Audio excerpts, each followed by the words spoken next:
1880年 ，Tesla 寄叔叔 Peter 同匹夫嚟到加斯比，並且籌集了資金幫佢報讀布拉格技校 Ferdinand University 去圓夢。但可惜 Tesla 嚟得時已經過咗報名時限，冇辦法報讀，而且因為佢冇學過希臘文又唔識講或寫捷克文，根本不會被招收。於是佢就喺 Clementinum 圖書館同位於 Narodny Kavana 平民咖啡店去自學語言，而且喺大學做審計工作幫補生計。最後資金不足嘅情況下，只好放棄讀書。1881年，未能就讀嘅 Tesla 喺叔叔安排下去咗匈牙利嘅布達佩斯電話交易所工作，而當時交易所仍然興建中，未能上班，於是去咗中央電報局做繪圖工作。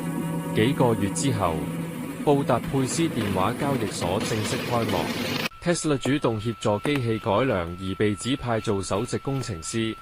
喺佢嘅工作期間， Tesla 除咗對設備進行咗好多改良之外，更發明了一個信號放大器，加強信號傳送能力，令電訊傳達得更遠。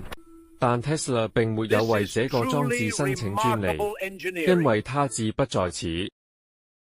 1882年，Tesla 再次沉迷於解開交流電嘅謎題研究，精神再次衰竭崩潰，需要一段時間才恢復正常。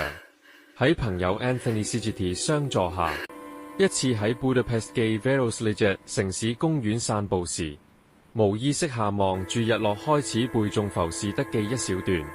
Tesla 腦海中閃現出解決方法，嗰一刻，佢用樹枝喺沙上面畫出了完整嘅交流電機圖。那個能令世界突變的偉大機械將會誕生於世。